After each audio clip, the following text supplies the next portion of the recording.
Hello, this is Dr. Paul Cottrell, and in this video we're going to be talking about the CDC updates on bird flu. But before we do that, I'd like to just mention, please go to my store, the-studio-reykjavik.com, and please help support my work by donating through Stripe, PayPal, or Buy Me a Coffee. Just go to the homepage of the website, go to the bottom of the homepage, and you can just click these buttons and you can easily donate. You can also be a paid member on my Patreon channel. All the links are in the description of this video and all my videos. So please help support my work and be a paid member on Patreon and donate. That helps support the work that I do. So my videos are for free so people can understand about what's going on in the economy, what's going on with geopolitical events, and what's going on with our health. So please go to the store, the-studio-reykjavik.com. In addition, I also have a lot of different supplements and ebooks, but in terms of the supplements, it's really important as we go into the cold season to start thinking about stocking up on the structural nanosilver liquids, such as Max 35 or Max 14. Just take a teaspoon a day. If you're not feeling well, take a tablespoon or two a day. It'll neutralize pathogens and maintain that mucosal barrier in your oral cavity. In addition, you should be using the structural nanosilver gel. This gel is a multi-purpose gel. You use it by just putting it on your hands. It stays active for about 5 hours. It creates a barrier and neutralizes pathogens. You can also put it around your mouth, around your nose, around your eyes, and around your ears. You can also lightly coat your nostrils. That way you're creating a barrier and you're neutralizing pathogens. Really important during the cold season. I also have many varieties of different structural nanosilver soaps. So please go to the store and get a couple bars. In addition, I have drops and lozenges. The drops are in a 100 count, they're smaller, and the lozenges are in a 21 count. I have the drops in blueberry, honey and lemon, and cherry. The lozenges are in manuka honey and elderberry zinc. It's really important to take these lozenges right when you start having an irritation during the cold season or the allergy season to reduce the chances of some sort of upper respiratory infection. So we're going to go into a problematic cold season. It's not going to be like super bad like what we saw in 2020 or 2021, but we are going to have an uptick of viral infections this season. So it's really important to create those secretions from these drops or lozenges and neutralize those pathogens and maintain that mucosal barrier. It's really important. So get a couple bags for your household and be ready for the cold season in the United States. I also have a different type of structural nanosilver gel. It's a new product. It's 35 ppm now. So you can purchase you can purchase this one or the Max 35 or the Max 14.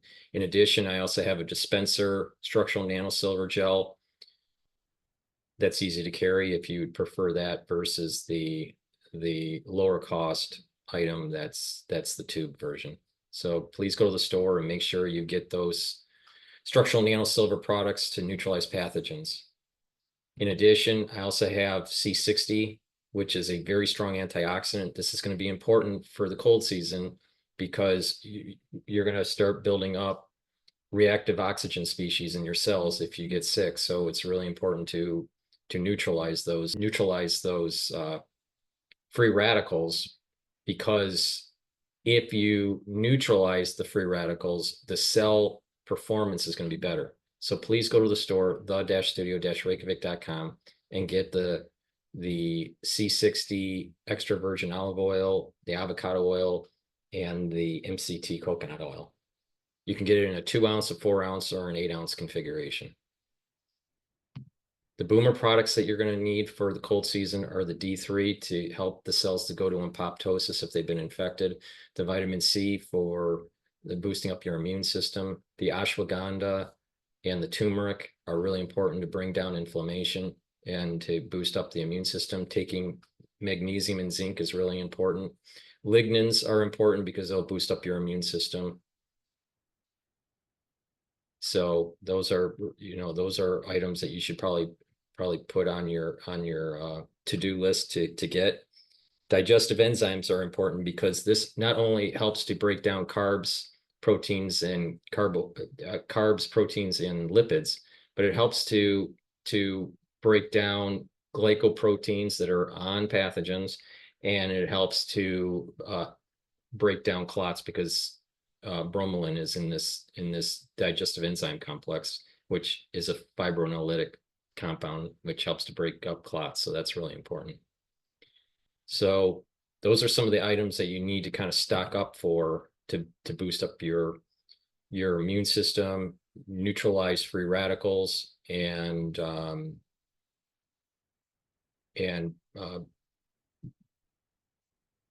boost up that immune system with those compounds that'll bring down the pro-inflammatory cytokines.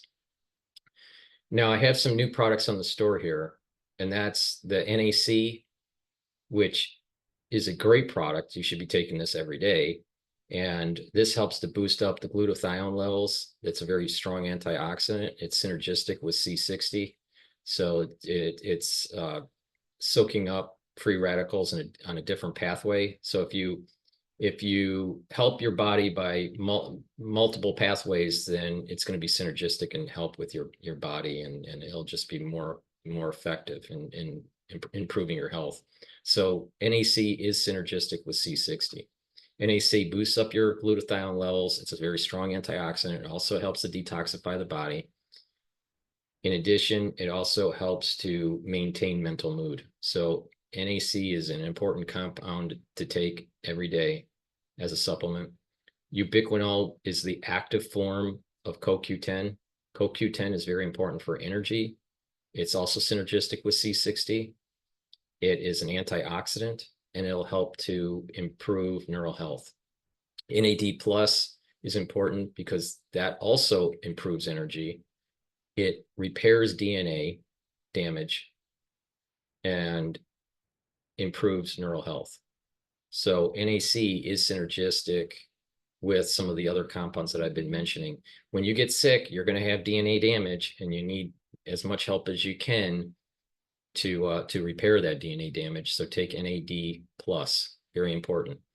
Vitamin K2, MK7 helps with bone health and cardiovascular health. And nattokinase you should be taking, especially during the cold season, because not only does it bring down LDL levels and raise your HDL levels to improve your cholesterol, but it also breaks up clots because it's fibrinolytic. So just in case you start having clotting problems, nattokinase is important to take, especially through the aftermath of 2020. I take nattokinase every day as a supplement to improve my cardiovascular system. So those are 5 new products that I have on the store. So please go to the store, get those products that I mentioned, get these new products, get the products that I mentioned for boosting up your immune system and bringing down inflammation, right? And neutralize free radicals, which is really important here for C60, and the structural nanosilver to neutralize pathogens. All right, so please go to the store, the-studio-reykjavik.com. Be prepared for your household, so you don't have to go through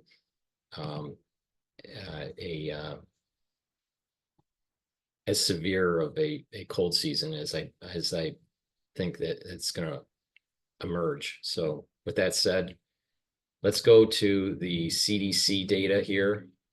And I haven't done one of these videos in a while, so I'm going to go over the dashboard. So this is the avian influenza, or the bird flu. We have on this dashboard that CDC has created, and they kind of updated the format here. All right, but there has been a new case. So the ones that haven't been paying attention, there's a total of 15 cases, okay, that have been reported since 2022 having highly pathogenic avian influenza. All right. Most of these cases are this year. They started in April of this year. Now,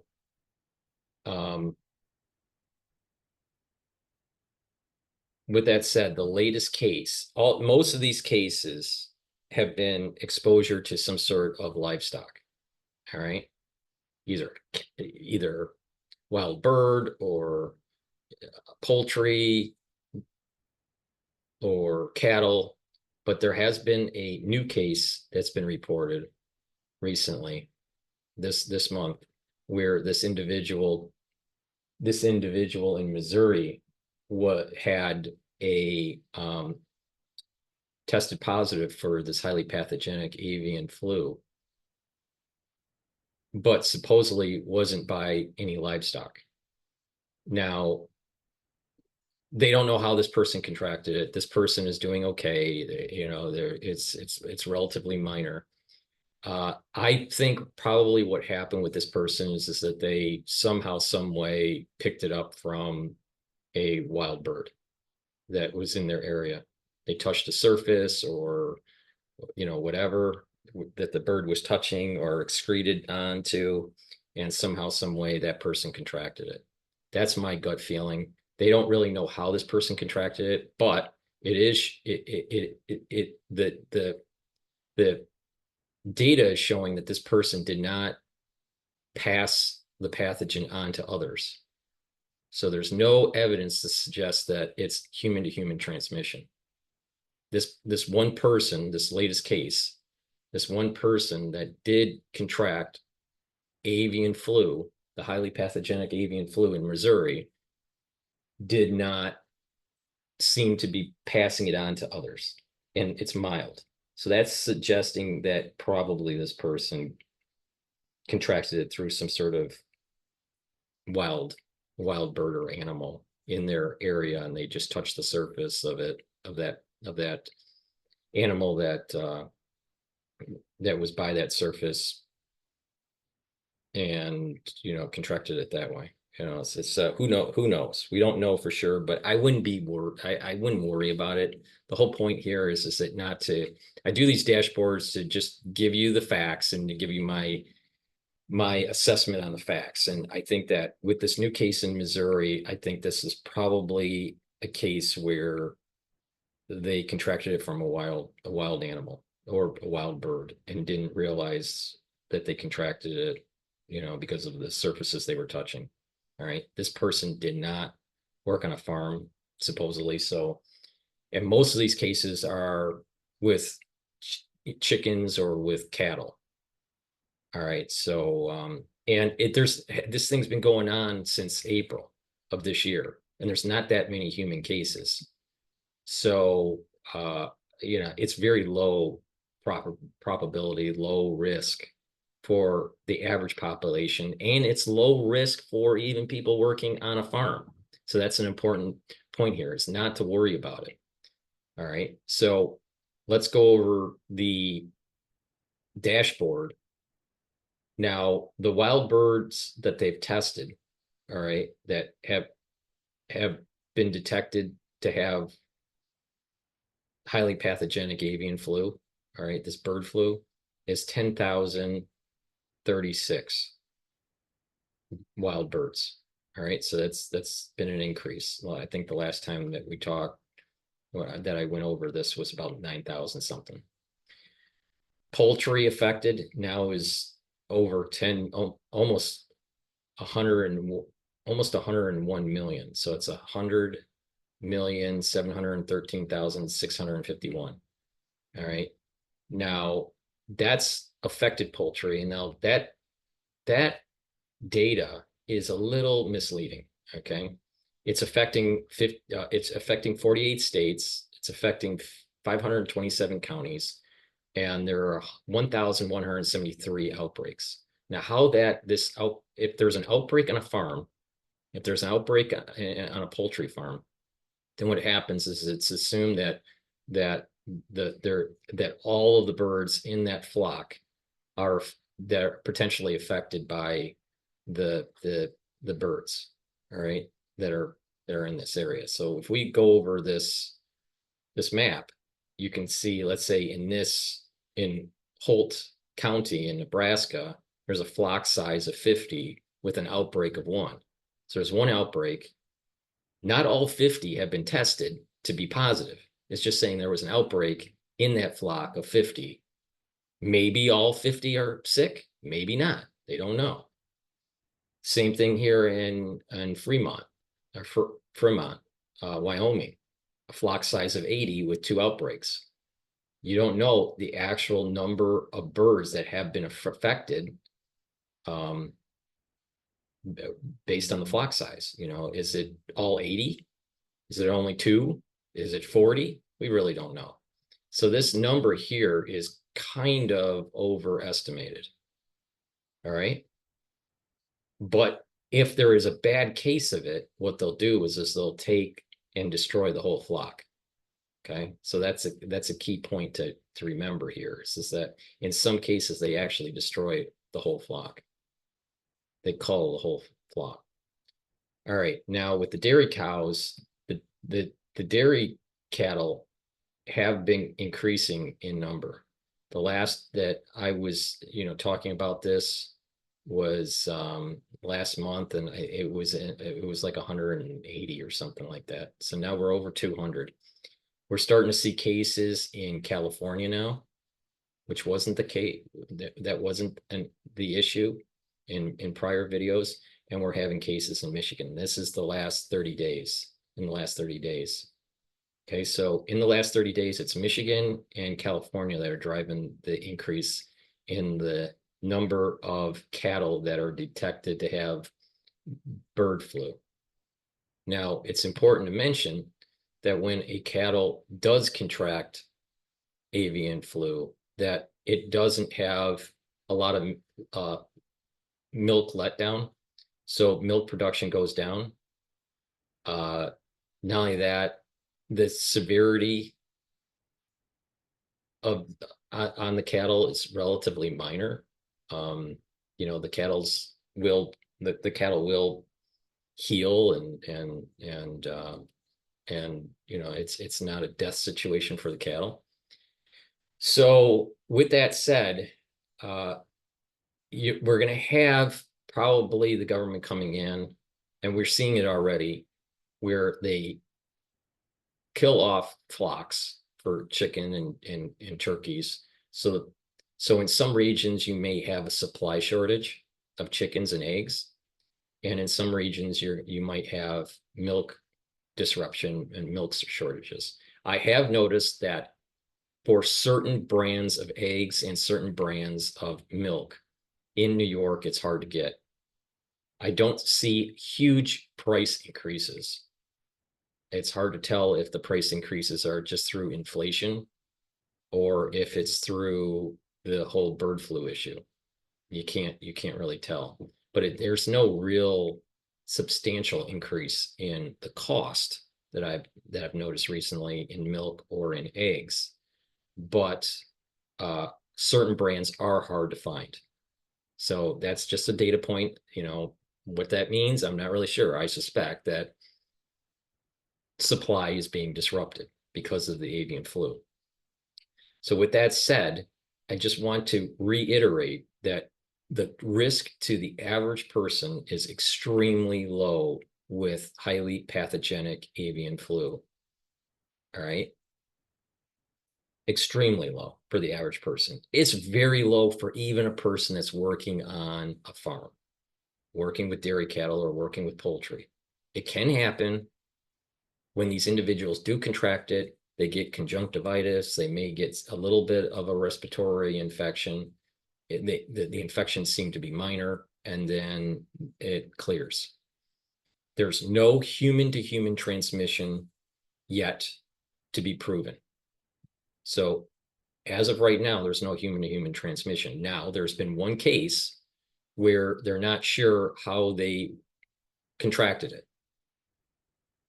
My gut feeling is they probably contracted it from some sort of wild animal, wild bird, and exposure to the surface that wild animal was on. And that's how they contracted it. That's my gut feeling. All right. So As of right now, don't worry about it. But it is important to realize that we're going into the cold season in the United States, and there's going to be viruses and bacterial infections and just the normal cold season, right? So it's important to stock up on some of the items that I said, like the structural nanosilver, liquids and gels. Make sure that you have the lozenges and the drops. Make sure that you have the D3, the turmeric, the ashwagandha, the C60, the digestive enzymes, the lignins, right? The magnesium and zinc, the vitamin C, really important to help boost up your immune system, get rid of cells that have been infected, bring and calm that pro-inflammatory response from chronic inflammation. That's really important. And C60, which is a very strong antioxidant to help to neutralize the free radicals in the cell. So if you do that, then what you're going to do is you're going to be boosting up your immune system and you're going to be prepared for the cold season. This cold season is going to have SARS-CoV-2. This cold season is going to be dealing with influenza, different strains of influenza. It's going to have RSV, and those are just the viruses. You know, you're going to have people that are also contracting bacterial infections because they're indoors and all this stuff. So it's really important to boost up your immune system, neutralize pathogens, soak up those free radicals. All right. So don't worry about contracting highly pathogenic avian flu. I don't think that that's going to be an issue for the average person. It's not even an issue for people that work on a farm. What it could cause if things don't, things seem to be stabilized for the poultry and for the dairy cows. What this means maybe next year, who knows? There may be some price pressure because of supply shortage in eggs, chicken, and in dairy, you know, especially milk. Who knows? It may just die off for this year as we go into next year. Who knows? But as of right now, very, very low risk. But with that said, you don't know how this all started. We don't know how this all started. It may have been something that is the wild type to the Guangdong. Um, um, what is it? What is it? There's a strain. There's the avian flu strain that's floating around right now is very close to the Guangdong strain of 1997. So is it the, you know, it's so close to the wild type. Now, was it released on purpose? Was it just something that naturally emerged? We don't know. There's no proof one way or the other. So we just don't know. My worry, even if it's natural or if it's on purpose, my worry is that someone releases something that is more supercharged, that can jump from animal to human easier and spread from human to human. Nothing, there's no data out there to suggest that that has happened yet. But just keep in mind, it could. Someone, there are supercharged versions of the highly pathogenic avian flu that can jump to humans easier. And it has been supercharged in the laboratory to jump from human to human. So the current situation in, you know, out in nature and out in the public sphere is very low risk. But will someone release something that has higher ability of infection for animals to humans and humans to humans? It's possible, but it hasn't happened yet. So, you know, just stay vigilant. It's really important. Like I said, during this cold season, it's going to be problematic. I think that people are going to contract a couple different things this cold season. And it's really important to make sure that you boost up your immune system. All right. It's my gut feeling is that when we go into the cold season, and if you do contract something, most likely you're going to contract it and then it will clear, and then you're going to maybe feel a secondary effect a couple weeks later. So it's kind of like a rebound. That's my concern. And this is the reason why I keep on telling people that it's really important to boost up your immune system. If you follow my advice, you'll do okay. If you don't, well, that's your own decision. This is my assessment of what's going on with the highly pathogenic avian flu. Please go to my store, the-studio-reykjavik.com. Get the health supplements that I've been saying to help to boost up your immune system. Stay vigilant, and just be prepared. That's the best that you can do.